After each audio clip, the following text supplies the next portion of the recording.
Hey, Swaggy Swan family. I'm back with another video, highly requested, and that is Bantu knots in Savannah's hair. The last time I did a Bantu knot tutorial, I think Savannah was only like 2 or 3 months. If you want to check that video out, just go through the videos on my channel. You're just going to need your favorite detangling brush for this. Also, baby shampoo to wash your child's hair before doing this, and an optional moisturizer for your child's hair and non-rubber elastic bands. So if you have those items, you are good to go. The shampoo I'm using is the Raw Shea Chamomile and Argan Oil Baby Wash and Shampoo by Shea Moisture, an oldie but a goodie. I love this shampoo, and if you've been watching me, you know I love this shampoo. So anyway, that's what I'm using. Since our hair has gotten extremely fuller, thicker, and even more curlier, I have to use way more of this shampoo, obviously, to get a good, nice lather in her hair. Another thing about this shampoo is it smells amazing, and it's definitely one of those ones that are not harsh on your child's hair. So if you're using a shampoo in your child's hair and it's not responding well to it, I would recommend using this. Savannah is 13 months old now, and I have used their Next Level Up for Kids shampoo in her hair, and her hair responds well to it. But sometimes I just love to go back to basics, and I swear by this shampoo. It's delicate enough, it cleanses their hair well, and honestly, I love it. If I could use this until she continues to age, I would, but I know based on her hair, the curliness, fullness, and thickness, and the needs, she is going to start to need a more advanced shampoo. But for styling like this is going to work out perfectly fine. So as you can see, I'm having to use a whole lot of it because she has a whole lot of hair on her head. Okay, so you don't have to use this much. Again, if your child does not have this much hair, I'm only using it because I'm trying to get to like every part of her hair and just make sure it's really cleaned nicely. I know somebody is going to ask me, even though I say it a lot, how many times do I wash Savannah's hair? How many times should you wash your child's hair? First and foremost, while you're washing their hair, this is the best time to detangle. So I'm just using that detangling brush, and I'm taking my time in detangling different portions and sections of her hair. Back to the question of how much do I wash her hair? Honestly, once a week. Sometimes I can stretch it even longer. I think her hair is going to be like mine and a lot of other people's that I know, where it actually grows and thrives more from being washed less. That may sound crazy, but look it up. But I'll do a video on that another day. So now I take some clean water and I'm just going to rinse her hair out since I'm done thoroughly washing it. Savannah is not paying me any mind. She never does. Just use toys to distract your child. Those ABC letters are a really good toy. It was a gift at her first birthday, and they just stick to the wall. After I'm done washing her hair and then washing her body, I take her out and I sit her in her good old high chair, and she has her little snacks. So she's again occupied and distracted. I'm just finger parting her hair. The Bantu knot style, you can take the time to make perfect parts if you choose, or you can just finger part like I'm doing here. I'm gonna part it in sections, and then I'm going to detangle again. Before you start detangling the hair, this is when you can use the optional moisturizer, whatever moisturizer of your choice that you prefer. You can go ahead and put throughout the hair and then part and begin to detangle. So now I'm simply detangling Savannah's hair, and pain-free, no issues. Now I'm starting the Bantu knots. It's literally just wrapping the hair around and around and around, almost like you're making a really thick and big twist. You don't want to do it too tight though, because as you wrap it around, it will start to get tighter, and you don't want their heads to hurt or really for them to feel any of this, especially when you're done. So I'm just lightly twisting it, and I'm not locking it too tight. Now I'm going to wrap it around and around and around.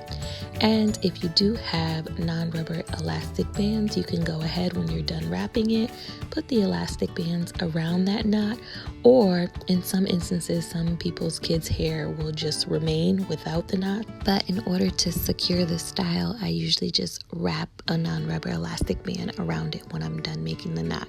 Now I'm just going to go ahead and continue to finger part throughout her hair, detangle each section. Please do not skip that step, because honestly, this is the best time while the hair is still damp to detangle again when you're done washing it and after moisturizing it, just because you don't want it to be a knotted mess. You don't want to put Bantu knots in tangled hair.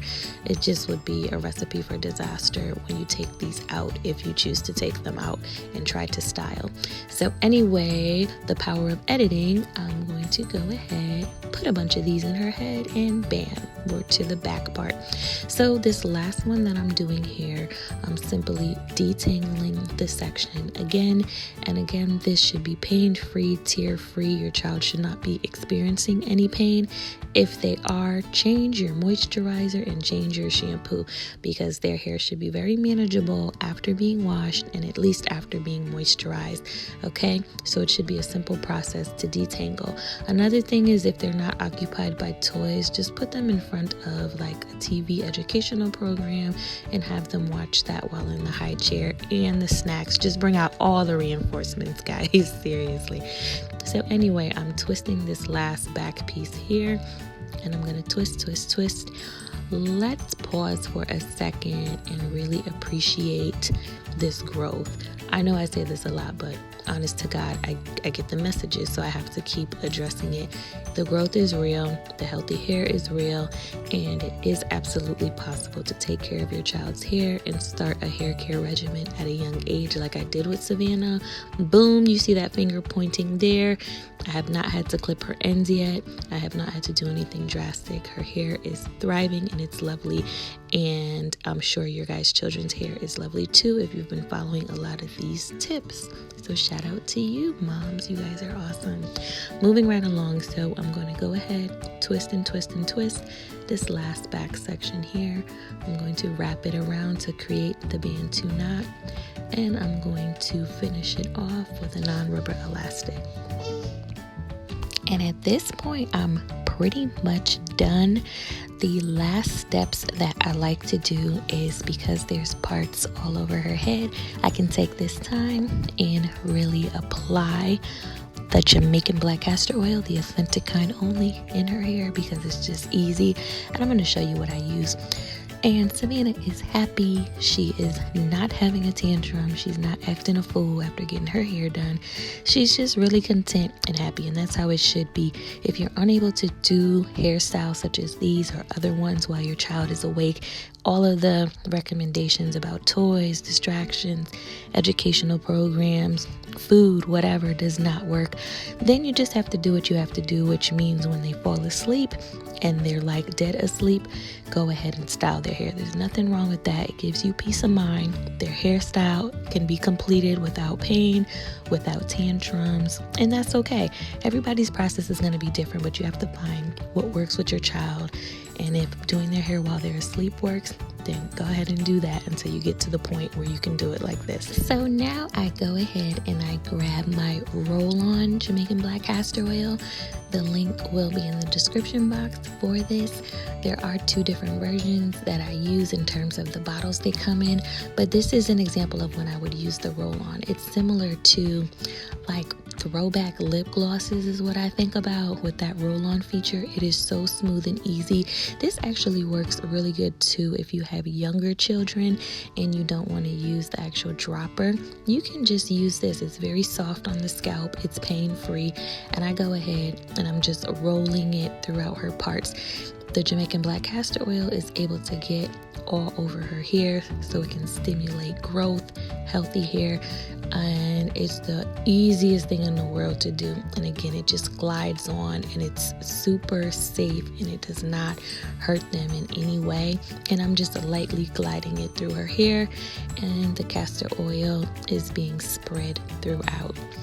After I do that, I grab her black satin bonnet to protect her hair. This is a protective satin bonnet. Use at your discretion, of course.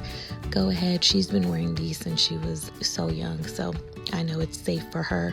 So again, as moms, always monitor, but I put that on her.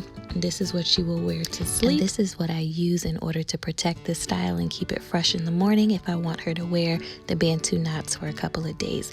Don't forget to like, comment, and subscribe if you guys want to see what it looks like when I take Bantu knots out of her hair and style it. Thanks for watching.